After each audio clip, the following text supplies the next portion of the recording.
আসসালামু আলাইকুম, আশা করি সবাই ভালো আছেন। আপনাদের যেহেতু আপনারা অনেকেই কমেন্ট করছেন যে আইবিএ কে কিভাবে ক্র্যাক করা যায়। আসলে আইবিএ কে ক্র্যাক করা কঠিন বিষয় না, আপনাকে নিয়মিত থাকতে হবে এবং প্রপার ডিরেকশনে থাকতে হবে। হ্যাঁ, ওদের ক্র্যাক করার জন্য ইংলিশ এবং ম্যাথে আপনাকে একটু ভালো করতেই হবে। এর জন্য বর্তমান যেহেতু বাংলাদেশে অধিকাংশ এক্সামগুলোই মানে ডিমান্ডেবল এক্সামগুলো নবম দশম শ্রেণীর এগুলো আইবিএ নিয়ে নিতেছে এবং আপনারা বিশাল এটাতে প্রবলেম ফেস করছেন। হ্যাঁ, এর জন্য আমরা হায়ার লেভেলের ক্লিপটোফেল জিআরই সেট থেকে প্রশ্ন কালেক্ট করব এবং সে অনুসারে আপনাদেরকে সলিউশন দিব। আর আজকে থেকে আমরা শুরু করলাম ক্লিপটোফেলের প্র্যাকটিস পার্টগুলো। হ্যাঁ, এই প্র্যাকটিস পার্টগুলো করার ফলে আপনাদের যে উপকারটা হবে সেটা হবে এখানে যে পিন পয়েন্ট এরর গুলো রয়েছে এগুলো সলভ করলে আপনি গ্রামারের 99% ক্লিয়ার হয়ে যাবে। কেন ক্লিয়ার হবে? কারণ এই যে পিন পয়েন্ট এরর গুলা এমন একটা টপিকস যেখানে গ্রামারের সব আইটেম গুলো অ্যাপ্লাইড হয়। হ্যাঁ, আপনি যদি সব আইটেম গুলো না জানেন তাহলে এখানে এরর গুলা ডিটেক্ট করতে পারবেন না। এই জন্য আইবিআর একটা ফেভারিট টপিকস। আর এগুলো আপনি যখন পড়বেন, এগুলো পড়ার ফলে আপনার ভোকাবুলারি রিচ হবে, গ্রামার নলেজও রিচ হবে এবং আইবিআর প্রশ্ন ভালো করতে পারবেন। হ্যাঁ, আমরা তাহলে এটা শেষ করব, তারপরে মিনি টেস্ট শেষ করব, তারপরে আমরা পিয়ারসন দেখবো এবং জিআরই সেট থেকে কালেক্টেড কোশ্চেন থাকবে, সিলেক্টিভ কিছু থাকবে অবশ্যই। হ্যাঁ, তাহলে আমরা শুরু করি 1 নম্বর থেকে। আর শুরু করার আগে যারা এখনো কিন্তু সাবস্ক্রাইবার অনেকেই করেন না, আপনি দেখি 6 থেকে 80% লোক সাবস্ক্রাইবার ছাড়া ওয়াচ করেন। সাবস্ক্রাইবার করুন ভাই, এর একটা ভিডিও হয়তো অনেক টাইম লাগে। হ্যাঁ, সাবস্ক্রাইবার করুন এবং লাইক কমেন্ট দিয়ে পাশে থাকুন। তাহলে শুরু করি। 16 নম্বর প্রশ্ন হলো, The main office of the factory can be found in Maple Street in New York City. আচ্ছা, main office of the factory, main office ফ্যাক্টরির যে মেইন অফিসটা এটা কোথায় ছিল? Maple street. ম্যাপল স্ট্রিট হলো কি একটা স্ট্রিটের নাম বোঝাচ্ছে যেটা নাম ম্যাপল স্ট্রিট। আজ আমরা জানি স্ট্রিটের নামের পূর্বে অবশ্যই অন হয়। বিফোর দ্য স্ট্রিট নেম আর preposition on is used. Okay, তাহলে এটা অন হবে, এটা হলো রং।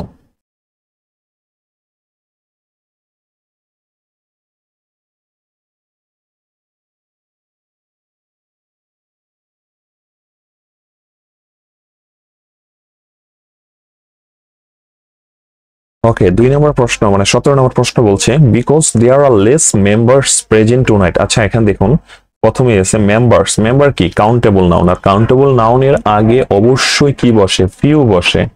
হ্যাঁ, আর এটা যেহেতু যে কম্পারেটিভ সেন্টেন্স তাহলে কি হবে? ফিউয়ার হবে। তাহলে ফিউয়ার উত্তর। এখানে লেসটা বল। লেস কখন হবে? লেস যখন হবে সেটা হলো আনকাউন্টেবল নাউনের পূর্বে, যেটাকে গণনা করা যায় না।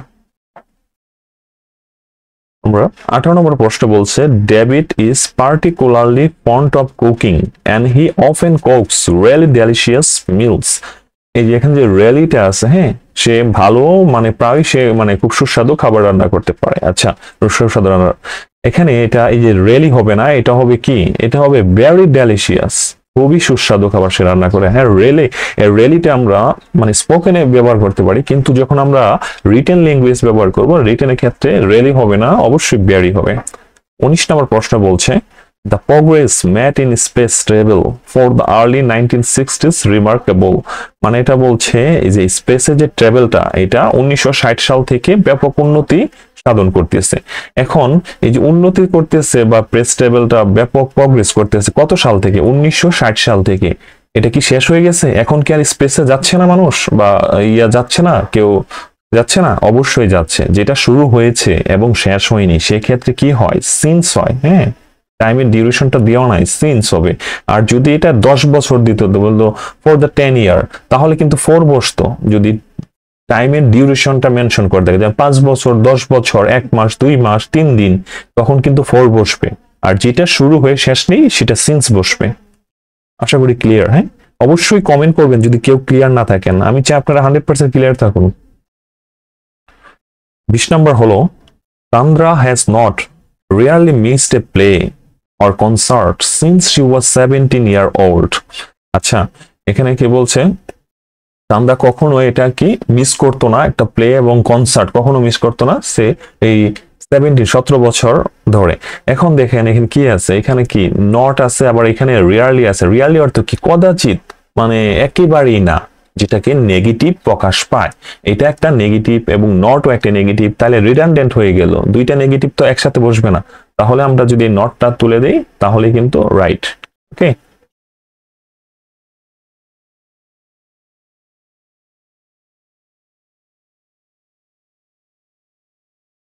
পরে হলো 21 নম্বর বলছে the governor has not decided how to deal with the new problems already. দেখেন এখানে কি আছে, হ্যাজ এর পর কি আছে, নট আছে, নেগেটিভ সেন্টেন্স। হ্যাঁ, এটা কিন্তু মনে রাখবেন, নেগেটিভ সেন্টেন্সের ক্ষেত্রে অলরেডি বসে না, ইয়েট বসে। ইয়েট নেগেটিভ সেন্টেন্সে এক্সপ্রেশন সময় ইয়েট বসে, আর পজিটিভের ক্ষেত্রে যদি এটা পজিটিভ থাকতো তাহলে অলরেডি রাইট হতো। 22 নম্বর প্রশ্ন, 22 নম্বর বলছে there was very interesting news on the radio this morning about the earthquake in Italy. Okay, এখানে দেখেন কি আছে, এই যে নিউজ আছে, নিউজ আছে না, এই যে নিউজ। নিউজ কি, নিউজ হলো আনকাউন্টেবল নাউন। আনকাউন্টেবল নাউন কি গণনা করা যায় না? তাহলে আনকাউন্টেবল নাউন আগে আমরা এ দিব কিভাবে? এ হবে, একটি নিউজ হবে? হবে না। এখানে এটা ভুল, এখানে এই যে এটা ভুল, এখানে আমরা শুধু দিতে পারি দেয়ার ওয়াজ ভেরি ইন্টারেস্টিং নিউজ, কিছু না দিলেও চলবে।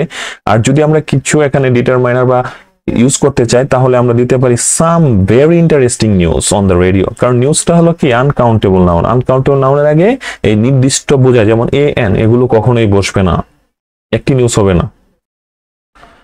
তারপর 23 নম্বর প্রশ্ন বলছে the professor had already given the home assignment দিয়েছে when he had remembered that Monday was a holiday। আচ্ছা দেখেন প্রথম কি বলছে, প্রথম এখানে had already given মানে পাস্ট পারফেক্ট টেন্স দেওয়া আছে। আমরা জানি কি পাস্ট পারফেক্ট থাকলে পরবর্তী টেন্সটা কি হবে, অবশ্যই পাস্ট ইনডিফিনিট হবে। আবার হেড দিয়ে পাস্ট পারফেক্ট দিয়ে আমার কোনো মানে হয় না, আমরা শুধু দিব হি রিমেম্বার্ড। ওকে, তাহলে হেডটা তুলে যাব। কি বুঝতে পারতেছেন তো? আর ভালো লাগলে অবশ্যই লাইক কিন্তু করবেন, কমেন্ট করতে কষ্ট হলেও লাইক করবেন। আচ্ছা, তারপরে হলো 24 বলছে কি having been beaten by the police for striking an officer, okay, the man will cry out in the pain। এটা বলতেছে এই একটা অফিসারকে স্ট্রাইকিং করার ফলে পুলিশ লোকটাকে বিট করেছিল, মানে বিটিং করেছিল বা মানে মাইট দিয়েছিল, যা সহজ বাংলা ভাষায়। তাহলে এটা কি বোঝাচ্ছে, মাইট দিয়েছিল মানে মাইট অলরেডি খেয়ে গিয়েছে। মাইট খাওয়ার পরে তো মানুষ কান্দে, মাইট খাবে আর কান্নাকাটি করবে। এখানে কি দিছে, এখানে মাইট খেয়ে ফেলছে সে, আর এখানে লিখছে উইল ক্রাই, মাইট খেয়ে ফেলছে তাই 1 ঘন্টা পর সে কান্নাকাটি করবে। এটা কি কোনো কিছু হলো না? এটা হলো না, এটা ফিউচার টেন্স হবে না, এটা পাস্ট টেন্সই হবে। The man cried out in pain, মানে মাইট খালো আর কান্না শুরু করে দিয়েছিল। হ্যাঁ, তাহলে কি হবে, এটা ক্রাইড আউট হবে। তারপর হলো 25 বলছে 25 বলছে this table is not sturdy enough to support a television and that one probably is not neither। ওকে, দেখেন কি বলছে, দুইটা জিনিসকে যখন কম্পেয়ার করা হবে, দুইটা জিনিসের একটাও না, মানে সেই জিনিসটাও ভালো না এই জিনিসটাও ভালো না, এই ক্ষেত্রে কি বসবে, এই ক্ষেত্রে অবশ্যই আইদার দিবেন, এটা মনে রাখবেন। হ্যাঁ, এখানে প্রথম অর্থ কি বলছে, the table is not study enough to support A television, টেবিলটা টেলিভিশন ধারণ করার মতো শক্ত ছিল না। এন্ড দ্যাট ওয়ান, এবং আরেকটা যে দেখাইতেছে হাত দিয়ে দেখাইতে, দ্যাট ওয়ান প্রবাবলি, এবং সেটাও না, আরেকটাকে দেখাই বলতেছে সেটাও না। এই ক্ষেত্রে কি হবে, ইজ নট আইদার হবে। হ্যাঁ, either, not a neither, either হবে। দুইটাকে কম্পেয়ার করে যখন দুইটাই না হবে তখন আইদার হবে। ওকে, পরে হলো 26 বলছে the bridge was hitting by a large ship during a sudden storm last week। গত সপ্তাহে হঠাৎ ঝড়ের কারণে একটা জাহাজ ব্রিজকে হিট করছে। এখন কি ব্রিজটা কি লিখছে, ব্রিজ তো অবজেক্ট থাকার কথা। হ্যাঁ, ব্রিজটা হিটেড হয়েছে কার দ্বারা, বাই দ্য লার্জ শিপ দ্বারা হিটেড হয়েছে। তাহলে এটা কি ফর্মে আছে, ব্রিজ তো নিজে নিজে আঘাত পাইছে না, ব্রিজকে আঘাত করছে, ব্রিজ আঘাতপ্রাপ্ত হয়েছে। তাহলে এটা প্যাসিভ ফর্মে আছে। আর প্যাসিভ ফর্মে ওয়াজের পর ভার্বে আইএনজি হবে না, ওয়াজের পর ভার্বের পাস্ট পার্টিসিপল হবে। পাস্ট পার্টিসিপল হিটের পাস্ট পার্টিসিপল মনে হয় হিটি, তাই তো, প্রেজেন্টও পাস্টও একই। তারপরে হলো 27 বলছে the company representative sold to the manager A sewing machine for $40। ওকে, $40 একটা সুইং মেশিন বিক্রি করলো এই রিপ্রেজেন্টেটিভ ম্যানেজারের নিকট একটা বিক্রি করলো। আচ্ছা, এখানে আমাদের দেখতে হবে কি, তাহলে এই যে কোম্পানি রিপ্রেজেন্টেটিভ, এটা হলো সাবজেক্ট, এটা হলো কি ভার্ব, সাবজেক্ট ভার্ব, ভার্বের পর কি বসবে, সাধারণত অবজেক্ট বসবে। কিন্তু কিছু কিছু ভার্ব আছে যে ভার্বের পর সরাসরি অবজেক্ট বসবে, তার আগে এই যে টু যে আছে, হ্যাঁ, এই টু গুলো প্রিপোজিশন টু এগুলো বসবে না, এদের পর সরাসরি মানে ডাইরেক্ট অবজেক্টটা বসবে। এই ভার্বগুলো কি, এই ভার্বগুলো আমি লিখে দিই আপনাদেরকে। এই ভার্বগুলো হলো যেমন গিভ আছে, গিভের পর ডাইরেক্ট আমরা কি দেবো, গিভ হিম দিতে পারি, গিভ হিম। তারপর আছে টেল বা টোল, টেলে আমরা টোল হতে পারে, বা টেল মি, আমায় কিছু বলো। তারপর আছে সেলের পরেও আমরা সরাসরি ভার্ব দেবো, সেল হার। তাহলে এখানে দেখেন কি আছে, এখানে আছে সোল্ড, এই যে সোল্ড, হ্যাঁ, এই যে সেল। তাহলে কি এই সেলের পর কি হবে, সরাসরি অবজেক্ট হবে, টেলের পর সরাসরি অবজেক্ট হবে, গিভের পর সরাসরি অবজেক্ট হবে, এই টুটা এখানে হবে না। তাহলে এখানে হবে সোল্ড দ্য ম্যানেজার হবে শুধু। ওকে, বুঝতে পারছি তো? কিছু কিছু ইনডাইরেক্ট অবজেক্ট আছে যেগুলো ভার্বের পর শুধু অবজেক্ট বসবে। এই ভার্বগুলো কি, আবারও বলে দিচ্ছি, গিভ, টেল, সেল। হলো 28 বলছে, the taxi driver told the man to don't allow his disobedient son to hang out the window. Taxi driver বলতেছে যে আপনার যে অবাধ্য ছেলেটাকে জানালায়, মানে গাড়ির জানালায় ঝুলতে দিয়েন না, হ্যাঁ, ঝুলতে দিয়েন না। এটা কি বলছে, ঝুলতে দিয়েন না। এখানে দেখেন এই যে টু আছে, হ্যাঁ, টু, আমরা জানি কি, আমরা এই টু এর খুব একটা ইম্পর্টেন্ট জিনিস আছে, নেগেটিভ ইনফিনিটিভ এর গঠন আছে, হ্যাঁ। নেগেটিভ ইনফিনিটিভ গঠন হলো নট বসবে আগে, তারপরে টু বসবে, তারপরে কি হবে, ভার্ব বসবে। তাহলে এখানে কি এটা সেই অনুসারে হয়েছে, নটের পর কি দিয়েছি, নটের পর ডোন্ট অ্যালাউ হবে না। এখানে নটে আমরা দিব নট, তারপরে দিব টু, তারপরে দিব অ্যালাউ। এখানে ডোন্ট হবে না, এখানে হবে নট টু অ্যালাউ হবে। নেগেটিভ ইনফিনিটিভের নিয়মটা আমরা লিখে নিই এটা, হ্যাঁ, নট টু প্লাস ভার্ব। পরে হলো 29 হলো, this television are quite popular in you but those one are not। আচ্ছা, এটা হইলো কোনো কিছু, দেখেন তো, this televisions, এটা কি প্লোরাল না? প্লোরালের ক্ষেত্রে কি হয়, প্লোরাল ক্ষেত্রে দোষ হয়, হ্যাঁ, এই যে দোষটা ঠিক আছে। আবার দোষ প্লোরালের পরে আবার ওয়ান কি এর, ওয়ান আবার সিঙ্গুলার কিভাবে ব্যবহার করব, এটা হয় না তো। আমরা জানি কি, আমরা জানি that one হয় বা this one হয়, হ্যাঁ, ওই একটি, এই একটি, এইগুলা হয়। কিন্তু এই যে এখানে যে দোষ আছে, দোষটা কার প্লোরাল, এই দ্যাটের প্লোরালটাই তো দোষ, হ্যাঁ। তাহলে দোষ আমরা তো প্লোরাল দিয়েছি, প্লোরালের পরে আবার ওয়ান্স দিলে তো রিডান্ডেন্ট হয়ে গেল, মানে একাধিক শব্দ হয়ে গেল। দোষ দিয়েই তো একাধিক ওয়ান মিলেই তো দোষ হইতেছে, তাহলে এই ওয়ান্সটা প্রয়োজন নাই। এখানে যদি দ্যাট থাকতো তাহলে দ্যাট ওয়ান হইতো, তাহলে এখানে দিস টেলিভিশন লাগতো, অনেক চেঞ্জ হইতো। যাই হোক, এখানে যে দোষটা আছে এটা হবে না, দোষ নিজে একটা প্লোরাল, তাই অনেকগুলো ওয়ান মিলে একটা দোষ হয়, ঠিক আছে। তাহলে এই ওয়ান্সটা হবে না, এখানে শুধু দোষ হবে। এই বিষয়ে এই দিস, দ্যাস, পরে দ্যাট, দোষ, এগুলো যদি কনফিউশন লাগে আপনাদের বলবেন, সুন্দর একটা টিউটোরিয়াল দিয়ে দিব, আর জীবনে বলবেন না। 30 নম্বর হলো, Harvey seldom pays his bill on time and his brother does so। আচ্ছা দেখেন, ওই যে আমরা একটু আগে যে আইদারের নিয়মটা পড়ছিলাম, অ্যাগেইন কিন্তু আইদারের নিয়ম দিয়েছে। এখানে দেখেন সেলডম আছে, সেলডম মানে নেগেটিভ ইন্ডিকেট করে। তাহলে তার ভাই বিলটা সময় মতো পরিশোধ করে না, মানে হার্বি সঠিক টাইমে পরিশোধ করে না, তার ভাইও কি করে, সঠিক টাইমে বিলগুলো পরিশোধ করে না। তাহলে দুজনই কিন্তু করতেছে না। এই ক্ষেত্রে আমরা বলছি কি, সেও করবে না, আমিও করব না, বা তারাও করবে না, আমরাও করব না, এইরকম টাইপ বোঝালে তখন আইদার হবে। আর এখানে যেহেতু নেগেটিভ এক্সপ্রেশন হয়েছে, তাহলে এখানে কি হবে, ডাজেন্ট হয়ে যাবে, ডাজেন্ট, হ্যাঁ, doesn't, his brother doesn't either হবে, টো হবে না, আইদার হবে, টোটা হবে না, ডাজেন্ট আইদার হবে। ওকে, আচ্ছা, আইদার নাইদার নিয়ে সমস্যা থাকলে আপনারা কমেন্ট করবেন। তাহলে আইদার নাইদার, দিস দ্যাট দোস, এগুলো নিয়ে আমরা একটা টিউটোরিয়াল দিয়ে দিব, যাতে আপনারা কোনো সমস্যা, আশা করি বুঝতে পারছেন, সমস্যা হওয়ার কথা না। আচ্ছা, পরে হলো কি রয়েছে 31 number, the price of crude oil use to be great deal lower then now wasn't it. আচ্ছা, ওকে, এটা ট্যাগ কোশ্চেনে চলে গেছে, হ্যাঁ। এখানে ট্যাগ কোশ্চেন ওয়াজন্ট ইট হয় কখন, যখন এটা এই মেইন সেন্টেন্সটা যখন অক্সিলারি ভার্ব থাকে। এখানে কি অক্সিলারি ভার্ব আছে? সেন্টেন্সটা কোন টেন্সে আছে? ইউজড হলো কত? Past indefinite tense. আর পাস্ট ইনডিফিনিট ক্ষেত্রে আমরা জানি কি ডিডন্ট হয়। হ্যাঁ, ট্যাগ কোশ্চেনের ক্ষেত্রে ডিডন্ট হয়। ওকে, তাহলে ডিড নট ইট হবে, ডিডন্ট ইট, সংক্ষেপে ডিডন্ট ইট। ট্যাগ কোশ্চেন তো পারেন সবাই, সহজ জিনিস। আচ্ছা, 32 নম্বর বলছে when an university form। আচ্ছা, এই প্রথমেই দেখেন কি লেখছে, an university। আমরা জানি কি বাওয়েলের যদি উচ্চারণ ইউ এর মতো হয় তোর ক্ষেত্রে এ বসে, তাহলে এ ইউনিভার্সিটি হবে। আর্টিকেল নিয়ে প্রশ্ন, আর বললাম এটা। 33 বলছে gym was upset last night because he had to do so many homeworks। ওকে, দেখেন হোমওয়ার্কস আমরা জানি কি হোমওয়ার্ক হলো কি আনকাউন্টেবল নাউন। এখানে আনকাউন্টেবল নাউনের ক্ষেত্রে কখনো এটা প্লোরাল হয় না, হোমওয়ার্ক হবে। হ্যাঁ, হোমওয়ার্ক হবে। আর হোমওয়ার্ক যেহেতু আনকাউন্টেবল নাউন, তার আগে কি হবে? মাচ হবে, মাচ, নট মেনি। মেনি কখন বসবে? মেনি বসবে কাউন্টেবল নাউনের ক্ষেত্রে। ওকে, তাহলে মাচ হোমওয়ার্ক হবে।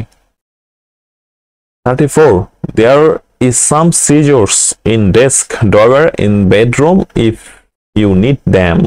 এখানে যে সিজর্স বলছে, হ্যাঁ সিজর মানে কেচি। যে যদিও একটি মনে হচ্ছে, হ্যাঁ একটি কেচি মনে হচ্ছে, কিন্তু কেচি পার্ট কয়টা? দুইটা ব্লেড থাকে কেচিতে। সো এটা প্লোরাল চলে যাবে এবং এটা প্লোরাল ভার্ব নেবে, দেয়ার আর সাম সিজর্স। ওকে, এইরকম আরো কিছু আছে, যেমন প্যান্ট। এই যে প্যান্ট কিনি না আমরা, প্যান্ট পায়ে করে দেয়, দুইটা প্যান্টস আছে, ওইটাও কিন্তু প্লোরাল ভার্ব নেবে।